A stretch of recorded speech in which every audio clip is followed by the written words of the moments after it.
여러분, 이번 주에 꽃샘추위가 있다고 하지만 감히 파도처럼 밀려오는 이 봄을 막을 수가 있겠습니까?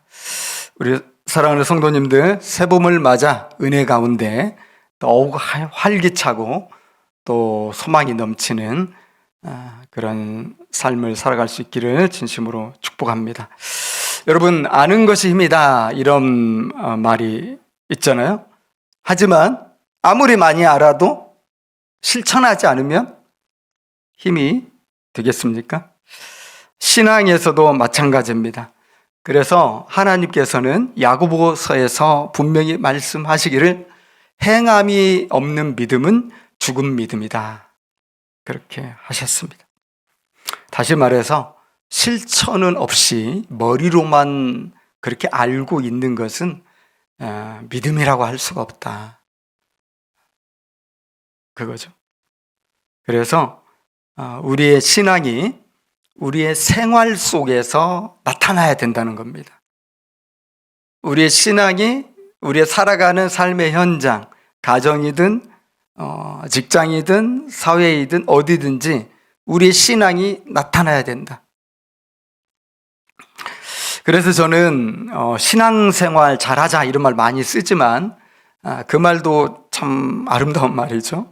동시에 생활신앙이라는 말이 좀 많이 우리 가운데 이야기됐으면 좋겠다, 이런 생각을 하게 됩니다. 저는 오늘 본문 말씀에서 바울과 실라의 신앙이 정말 우리가 생활 속에서 따라가야 될 이 생활신앙의 모범이지 않나, 이런 생각을 하게 됐습니다. 여러분, 이 감옥 밖에 편안하고 자유로운 환경이잖아요.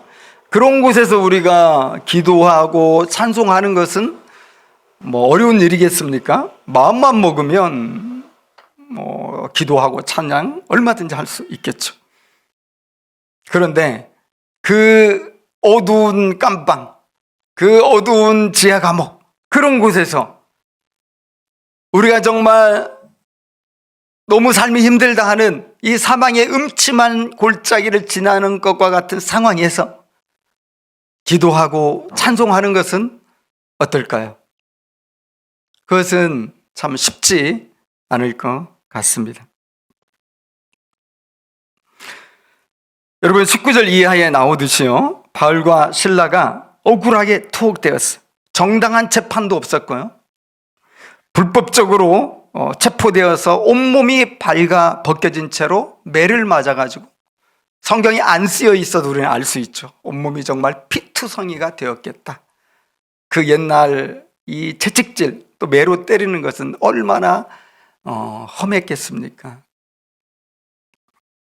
그리고는 쇠고랑을 차고 깊은 지하 감옥에 갇혔어요. 그런 상황에서 누가 기도하고 누가 찬송할 수 있겠어? 25절에 그런데 바울과 실라는 기도하고 하나님을 찬송했다. 여러분, 이게 딱 한 번 했다 이런 건 아니고요. 이제 현재 시제가 있고 과거 시제가 있고 이러잖아요. 우리 국어 공부하다 보면 문법에서 여기는 미완료 시제, 그러니까 완성되지 않은 채 계속 반복해서 되었다, 이런 뜻이죠. 그래서 기도하다가 찬송하고, 찬송하다가 기도하고, 이런 거예요.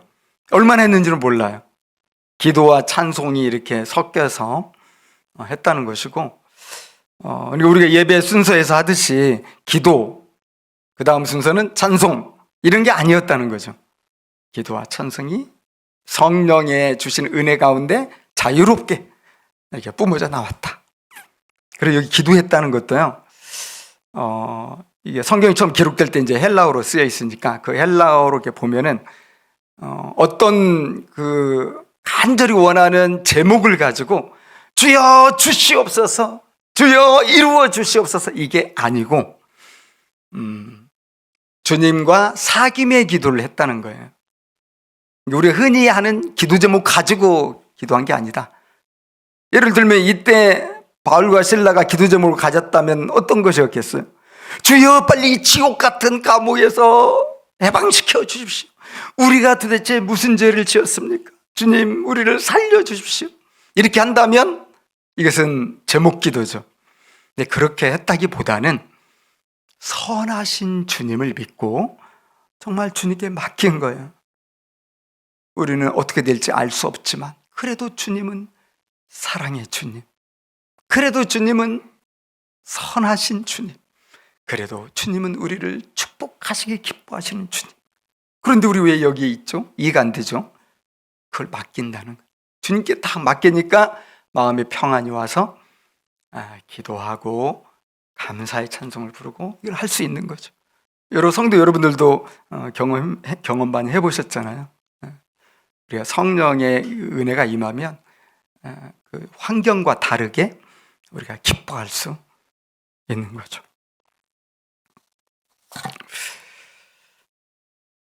그렇게 기도했기 때문에 갑자기 이제 옥문이 열리고 지진이 나면서 감옥문이 다 열리고 쇠고랑도 다 풀어지고 이렇게 했잖아요. 만약에 사도 바울과 실라가 여기서 해방되는 거, 이 지옥 같은 감옥에서 구원받는 거, 이것이 절실한 기도 제목, 정말 그 하나만 가지고 부르짖었다면은 갑자기 막 지진이 나더니 옥문이 열리고 쇠고랑이 풀어졌어요? 뭐 해야 되겠어요? 거기서 주저앉아 있으면 돼요? 안 돼요? 빨리 나가야지. 이게 웬 은혜인가? 정말 주님께서 우리 기도 응답해 주시고 문 열어주셨네. 달려가자. 잠시라도 지체했다가는 옥문이 닫힐 수 있죠. 찬스를 놓치면 안 된다. 하나님이 주신 기회를 놓치면 안 된다. 바보처럼 빨리 나가야지. 이렇게 했을 것 같아요. 근데 오늘 말씀 보니까 그렇게 안 했어요. 그렇게 안 하고 그 주변을 살폈어. 이게 무슨 일이지 하면서 그러다가 간수를 주목하게 된 것이고 죽으려고 하는 간수를 살려준 거죠. 그래서 우리가 너무 어떤 하나님이 이루어졌으면 좋겠다 하는 다급한 기도 제목 가지고 막 거기에 너무 지나쳐 올인돼 있으면 여유를 잃어버리는 것 같아요. 그래서 주변의 사람들을 돌아보지 못하고요. 그래서 너무 나 중심의 신앙생활을 할 수밖에 없는 것 같아요. 근데 바울과 실라는 여유가 있죠. 그 죽음 같은 감옥이 있으면서도 이게 주님께 맡겼기 때문에 그래요.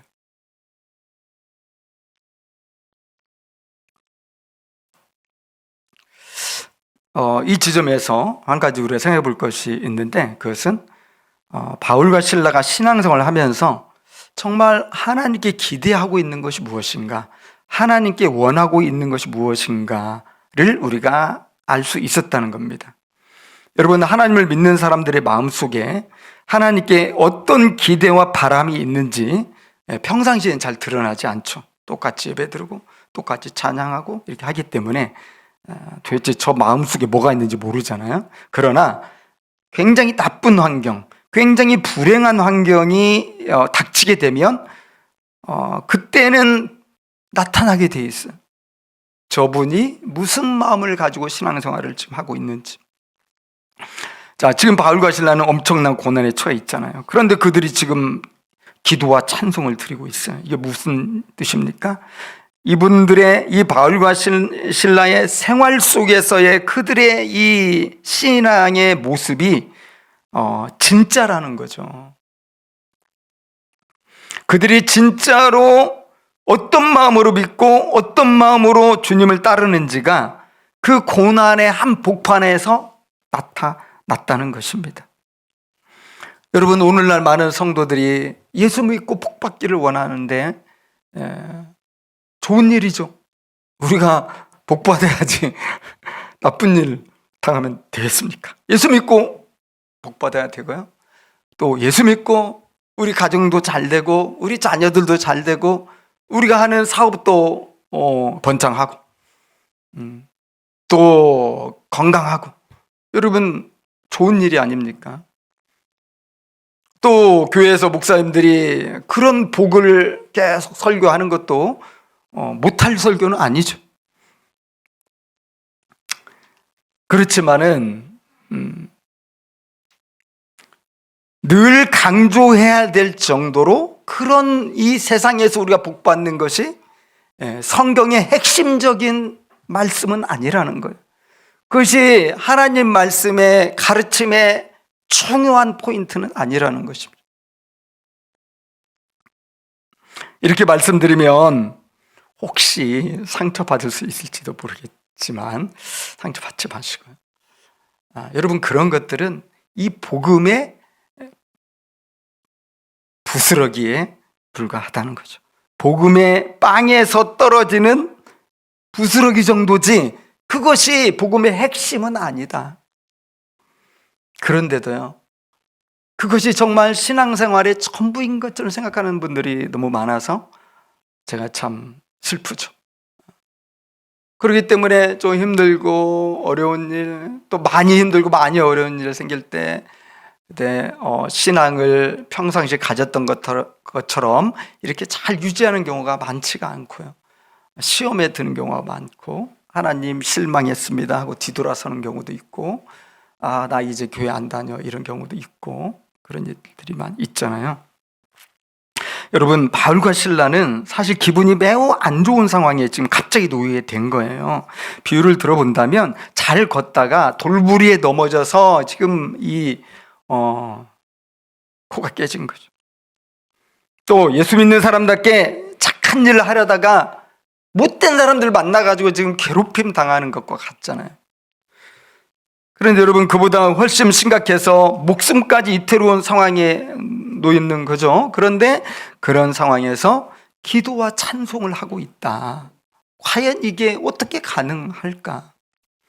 왜 그렇게 할 수 있었겠습니까? 제가 가장 먼저 말씀드릴 수 있는 것은 바울과 실라는 세상에서 물질적으로 복을 받고 세속적으로 성공해지고 유명해지는 거, 이걸 부인하지는 않았겠죠. 그러나 그것이 내가 예수 믿는 목적이라고는 수호도 생각하지 않았다는 겁니다. 여러분, 바울과 실라가 만약에 예수 믿고 복받아서 이 땅에서 성공해가지고 행복한 풍요를 누리고 그것이 신앙생활을 하고 교회 생활하는 이유였다면, 여러분, 억울하게 감옥에 갇혀가지고 모진배를 맞아서 피투성해야 되고 이런 상태를 어떻게 평정심을 가지고 견뎌낼 수 있겠습니까? 언제 풀려날지 알 수 없는 이러한 절박한 상황에 놓여 있을 때 어떻게 기도하고 찬송을 할 수 있겠습니까? 기도와 찬송은 꿈도 못 꾸었을 것이고, 오히려 내가 하나님께 순종했는데 하나님은 겨우 이거밖에 저를 대접해 주지 않습니까? 하나님 도대체 무슨 일입니까? 말도 안 됩니다 하면서 오히려 하늘을 향해서 주먹을 쥐고 분통을 터뜨릴 수도 있었겠다 생각이 듭니다. 그러나 그러지 않은 거죠. 바울과 실라가 주님 믿고 신앙생활하는 가장 중요한 이유는 뭐였습니까? 그것은 자신의 삶을 통하여, 생활을 통하여 주님의 구원과 주님의 사랑이 다른 사람에게도 나타나는 거예요. 여러분, 예수 믿는 게 좋잖아요. 예수 믿으니까 힘들 때 정말 기도할 수도 있고, 또 주님의 응답을 받으면서 기쁨이 회복될 수도 있고, 상처가 치유되기도 하고, 교회 공동체에서 형제자매들과의 나눔으로 말미암아 행복이 배가 되기도 하고,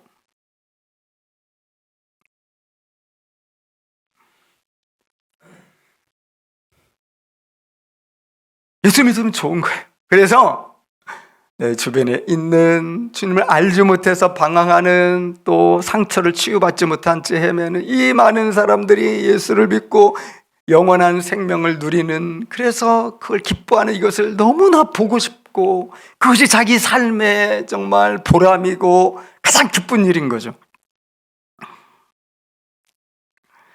바울과 실라는 하나님의 아들 예수 그리스도 안에서 자기들이 이미 모든 축복을 받았고 모든 은혜를 다 누리고 있다고 믿었어요.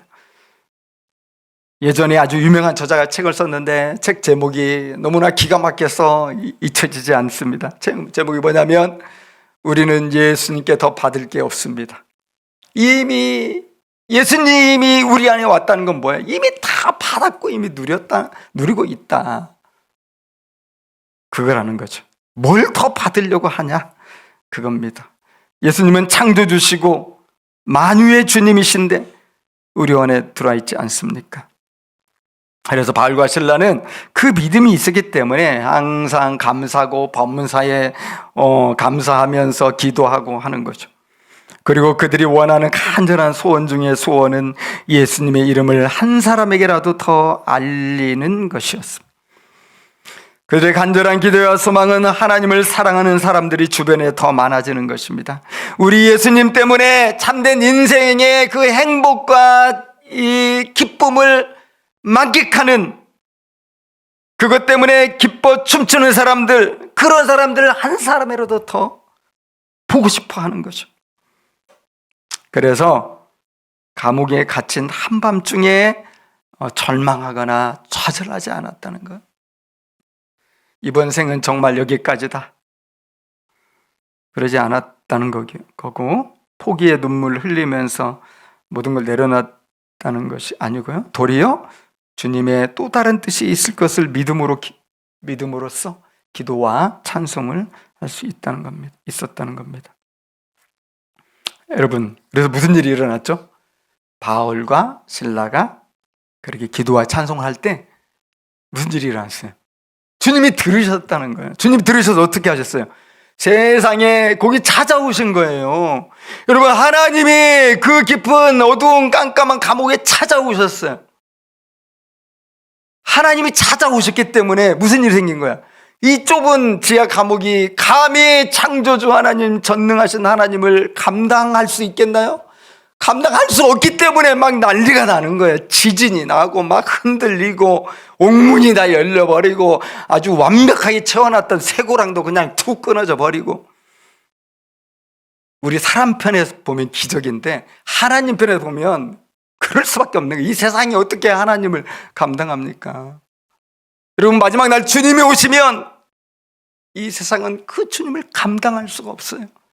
난리 납니다. 모세시대에 하나님께서 시내산에 강림했을 때 무슨 일이 일어났는지 아시죠? 시내산에 막 지진이 일어났어요. 번개불이 번쩍이고 막 이 구름이 쫙 깔리고, 그 사람들이 덜덜덜 다 떨었잖아요. 감당할 수가 없어요, 주님이 오시면. 그래서 우리는 다 엎드려지게 돼 있어요. 베드로가 예수님이 깊은 데로 가서 그물을 던져라 했을 때 그 잡고 나서 죽은 자처럼 엎드렸다. 여러분, 하나님의 임재가 임하면, 하나님이 오시면 누가 서 있을 수가 있나요? 그래서 오늘 이 간수가 자다가 깨어 일어나서 기도와 찬송 소리, 또 막 지진, 감옥문 열리고 이런 걸 이렇게 보면서 죽으려고 했잖아요. 이제 자기 책임은 죄수 지키는 건데 이제 끝장났다. 그때 천둥 같은 소리가 들렸죠? 28절에 내 몸을 상하지 말라, 우리가 다 여기 있다. 여러분 28절 읽어보세요. 바울이 크게 외쳤어요. 그러니까 그 정신없이 없는 가운데 절박감 속에 죽으려고 하는 순간에 천둥 같은 소리가 들리니까 아마 신의 소리를 들었을 것 같고, 그래서 이 죄수가 바울과 실라에 가서 엎드렸잖아요. 하나님의 임재 앞에서 완전히 이 간수가 엎드릴 수밖에 없었어요. 신은 아닐지언정 신이 보낸 사람이 분명하다. 그리고는 마음속에 오랫동안 묻어두었고 결코 해결할 수 없었던, 자기 인생을 정말 괴롭혔던 질문을 하나 던졌죠. 여러분, 그 질문이 뭐였어요? 어떻게 해야 내가 구원받을 수 있습니까? 어떤 이 분은 여기 성경을 해석할 때 이것은 우리가 받는 영혼의 구원 이런 게 아니고, 지금 감옥에서 난리 났으니까 자기 상관에게 문책당할 것이 두려워서 저 좀 어떻게 좀 살려주세요 한 거야, 이렇게 얘기를 하기도 하죠. 어떻게 보면 그렇게 또 이해될 수도 있어요. 뭐 갑자기 구원을 얘기해, 그죠? 근데 제가 설명드린 것처럼 하나님의 임재가 느껴지는 순간 떨 수밖에 없어요. 영혼의 떨림, 삶과 죽음의 문제가 갑자기 눈앞에 확 오는 거예요. 여러분, 우리 살다 보면 누구나 한두 번은 고민하는 게 그거 아니에요? 내가 왜 태어났지? 도대체 인생이라는 게 뭐야? 나는 이렇게 살다가 죽으면 너무 허망할 것 같은데, 그럼 죽고 나서 나는 어디로 가는 거야? 사실은 이 질문 우리가 한두 번 다 하는데 대부분 해결 못한 채 살아요. 왜? 아는 사람이 없거든요. 그리고 대부분 모든 사람들이 모른 채 그냥 다 그렇게 살아가고 산단 말이에요. 이게 잊어버려요. 근데 언제 그게 갑자기 떠올라요? 하나님의 임재가 오면 우리 영혼이 떨면서 그 문제가 탁 떠오르는 거예요. 어떻게 하지? 이대로 하나님이 오시면 나는 어떻게 되는 거야? 선생들이여, 내가 어떻게 해야 구원을 받으리까?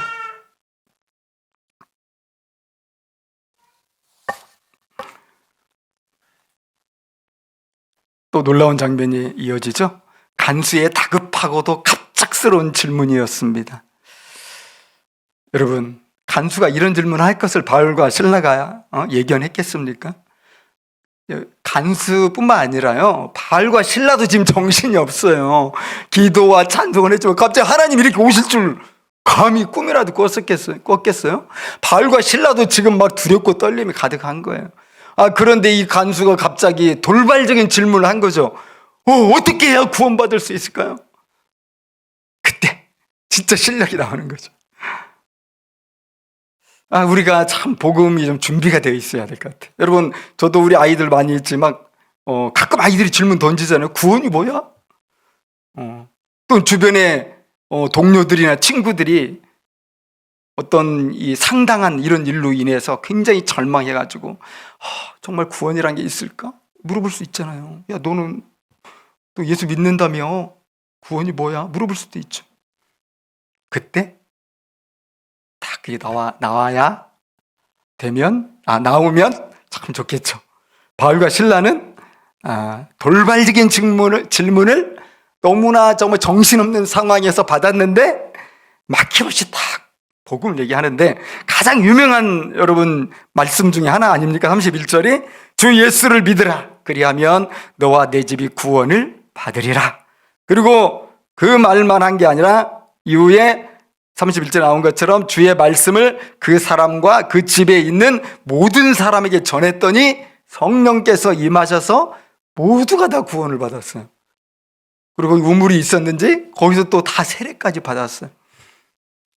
근데 재밌는 것은, 감옥에서 지금 일어난 일인데 언제 또 집에 가가지고 다 또 가족들 다 와서 복음을 듣고 세례를 받았지?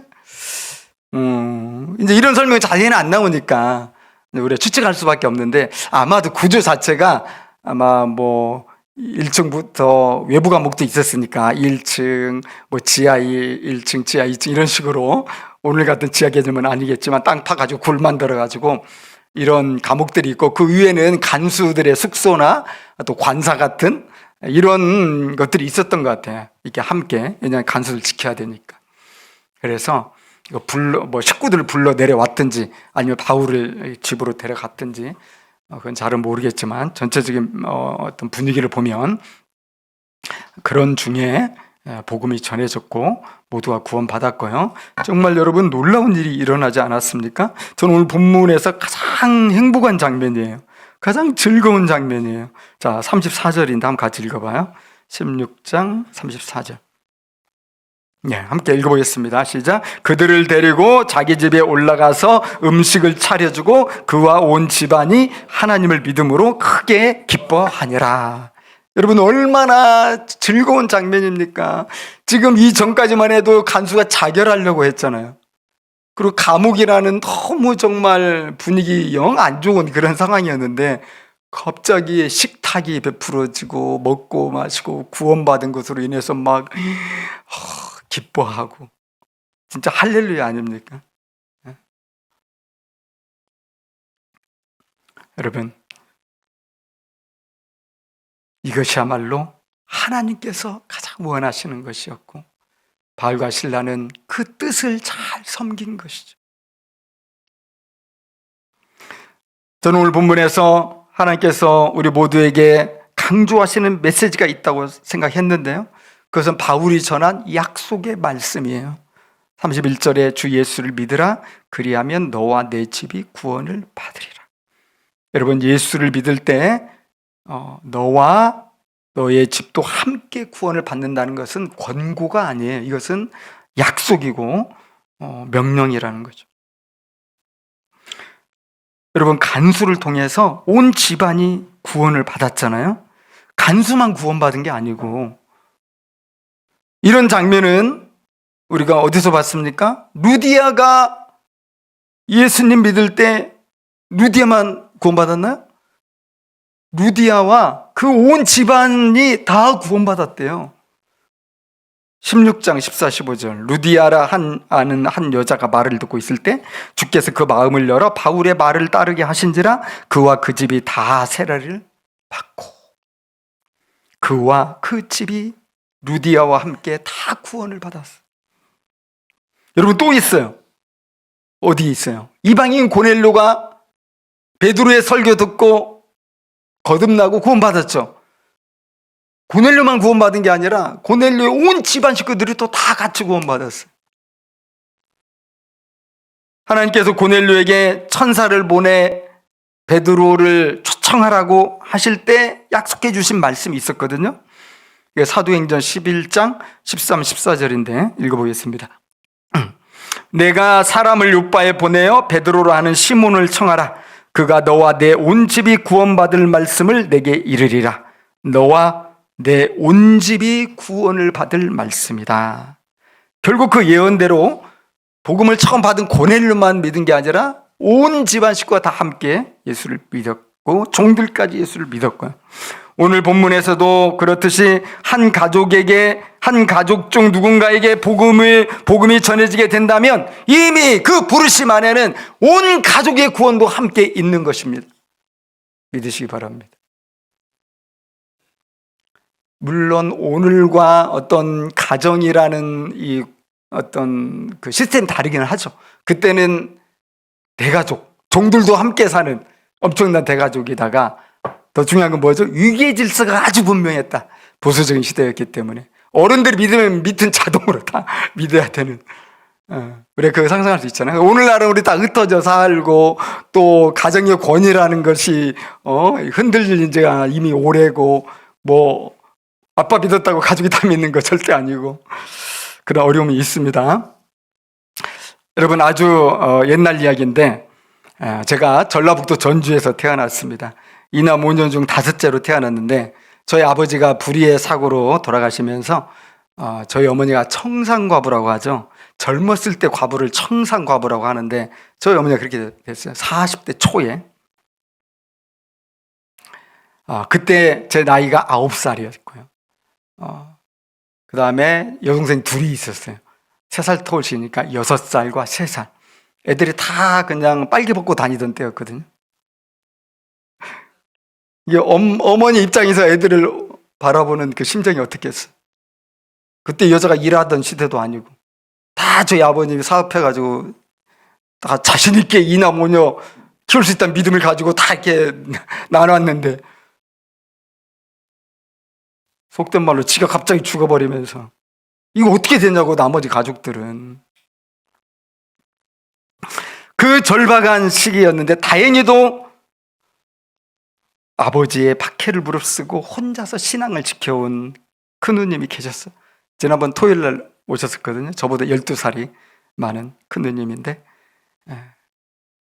아무것도 의지할 것 없고 완전 공황 상태에 빠진 어머니에게 복음을 전했고 하나님의 은혜로 어머니가 예수님을 영접했는데요. 예수님을 영접한 이후로 아주 화끈하게 믿었어요. 그동안 제사를 많이 드렸는데 제사상 싹 다 엎어버리고 늘 밤낮으로 기도하고 밤낮으로 찬송하면서 이나무녀 먹여 살리기 위해서 매일 장터로 돌아다니시고 그런 삶을 사셨죠. 그리고 온 가족을 다 교회로 인도하셨어요. 제가 결혼할 때는 제 아내만 믿음이 있었습니다. 결혼할 때 우리 부부의 기도 제목 중 하나는 양가의 복음화였죠. 그리고 30여 년이 흘렀는데 정말 저희 장모님 안 믿을 것 같은 분이었어요. 불심이 특심하시고 절에 다니시고 자녀들을 위해서 공도 드리시고. 그런데 30여 년이 지난 때쯤 장모님이 최근 몇 년 전이죠? 극적으로 예수를 믿었고, 장모님 믿으면서 또 딸까지 같이 믿어서 제 아내의 여동생도 예수를 믿고. 여러분 보셨죠? 우리 교회에서 성산동에 있을 때 세례 다 같이 받았습니다.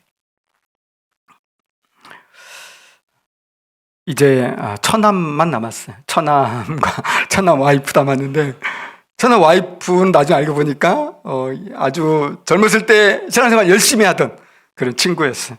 그래서 함께 가정 예배 드릴 때, 요즘 장모님이 이제 믿으셔가지고 가정 예배 드리게 되는데 참 너무 행복하죠. 더군다나 이제 이번에 권사님까지 됐어요. 그래서 사실 권사 실력은 안 되는데 우리 어머니 교회를 아주 성실하게 열심히 나가다 보니까 그 나이 연배가 교회 오래 다니신 분들은 다 권사님들이잖아요. 이 목사님이 이거 따당하면 안 되니까 명예 권사라도 이렇게 드리겠습니다 해가지고 이제 권사님이 되셔가지고 교회에서 많은 친구분들도 계시고 그러죠. 그래서 함께 이렇게 예배 드리는데 이제 처남 와이프가 되게 좋은 반응을 보이기도 하고, 그래서 양가의 복음화가 머지않았다 이렇게 생각하고 있습니다.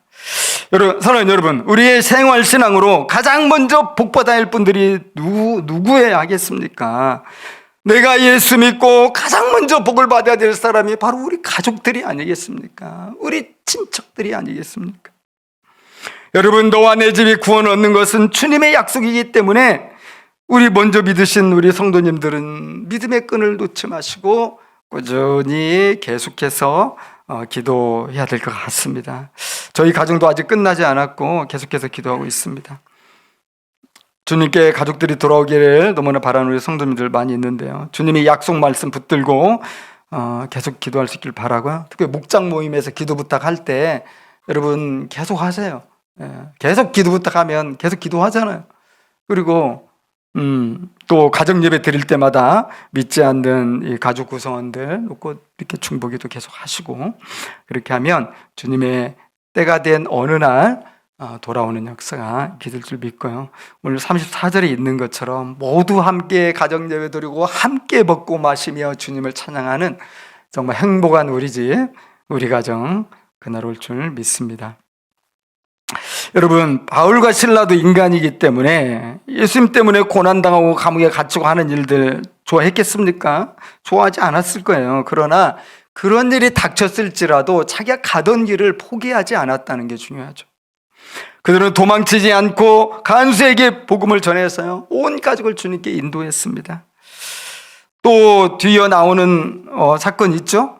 지진 사건으로 또 놀란 사람들이 누구였냐면 바울과 실라를 체포하라고 명하고 매로 치라고 명했던 상관들이죠. 이 지진 사건 얘기 듣고 깜짝 놀래가지고 이게 보통 일이 아니다 해가지고는 저 아무래도 좀 이 무서운 마음이 드니까 몰래 놓아주려고 했다. 야, 빨리 가서 풀어줘, 부하들한테 그랬는데 바울과 실라가 우리는 못 나간다 그랬죠. 당신들이 말이야 불법 재판해가지고 우리 죄도 아닌데 채무로 정해가지고 우리 감옥에 가둬가지고 정말 이 고생 다 시켰는데 우리를 몰래 내보낸다고? 말도 안 된다고. 당신들 여기 와서 우리한테 사과하고 우리를 모두가 보는 앞에서 내보내라고 요구했죠. 그러면서 자기들이 로마인이라고 얘기했잖아요. 그래서 이 상관들이 덜덜 떨었어요. 로마인들을 이렇게 불법적으로 재판 이런 식으로 해가지고 매를 때리고 하는 것은 있을 수 없는 일이기 때문에 로마인인 바울과 실라가 로마 황제 가이사에게 고발하잖아요. 그러면 이 상관들 잘릴 수가 있어요. 그래서 두려워 떨었다고 그랬잖아요, 본문에 보면. 그래서 당신들이 와서 우리 데리고 가라 하니까 왔어요. 와서 39절에 와서 권하여 데리고 나가 그 성에서 떠나기를 청했다. 이게 성경 처음 기록된 거 헬라어로 보면은 애걸했다 그런 뜻이에요.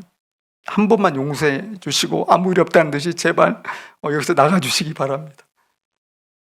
자, 이렇게 해서 그 빌립보 도시민들에게 바울과 실라가 무슨 죄가 있어 감옥에 갇힌 것이 아니었다. 저들이 전한 복음은 아무 문제가 없다. 이게 장애물이 거친 거죠. 그래서 빌립보가 더 주님께 돌아올 수 있는 이런 그 복음의 환경이 만들어져도 할 수 있거든요. 바울은 끝까지 그것까지 책임을 지고 염두에 두고 자기 행위를 하는 걸 우리가 볼 수 있습니다. 여러분, 생활신앙이 무엇입니까? 세상적인 관점에서 그것이 행복하든 불행하든 상관하지 않고 선하신 주님은 선한 목자이시다. 내게 결코 부족함이 없을 것이다. 이 믿음을 가지고 어떤 상황에서도 기도하는 일과 찬송하는 일을 멈추지 않는 거예요. 이것이 생활신앙의 저는 핵심이라고 봅니다. 주님을 믿음으로 우리가 어디서든 어느 때든 기도하고 찬송할 때 그때 우리가 세상의 소금이요. 그때 우리가 세상의 빛이요. 그 기능을 다 한다고 할 수 있는 것입니다. 여러분, 교회 안에서의 신앙생활로 우리가 그친다면 이건 주님의 뜻이 아닌 것 같아요. 너희는 세상의 소금이다. 너희는 세상의 빛이다. 여러분, 우리가 이 교회에서 예수를 믿고 이 교회에서 예배를 드리고 교회에서 제자의 훈련을 받고 신앙이 성장하지만 우리 신앙을 펼쳐가야 하는 곳은 사실 교회가 아니에요. 우리 신앙을 펼쳐가야 하는 곳은 생활 속입니다. 가정에서 신앙의 향기가 나타나야 되고 직장에서 그리스도의 향기가 나타나야 되고 이 사회에서 많은 인간관계에서 그리스도의 빛이 나타나야 이게 진짜 생활신앙이고 진짜 주님 말씀하신 것처럼 세상 속의 소금이고 세상 속의 빛이죠. 그래서 우리가 한번 생각해 봐야 될 것 같아요. 나의 신앙은 교회 안에만, 교회 가서 있을 때만 나타나는 것은 아닐까? 주님이 원하시는 것은 생활 속에서 주님의 살아계심을 나타내는 것이고 그 핵심은 우리가 선하신 주님을 믿고 어떤 상황에서도 기도하고 찬송을 쉬지 않는 것이다. 여러분, 그럴 때 주님이 오시는 거예요. 하나님의 임재가 있게 되는 것이고. 그래서 지난 시간에도 말씀드렸지만 고기 질찬 잊지 않으셨죠? 야고보서 5장 13절 말씀, 너희 중에 고난당하는 자가 있느냐? 낙심하지 말고 기도하라는 겁니다. 너희 중에 즐거워하는 자가 있느냐? 하나님을 찬송하라는 거죠. 그렇게 살아가는 우리 성도님들 되시길 바라고요. 이번 한 주 동안 기도와 찬송이 항상 입에 있어서 그 삶을 통해서 복음이, 하나님의 은혜가 주변에 전해지는 이런 좋은 기회들도 많이 있게 되면 좋겠습니다. 우리 함께 기도하겠습니다.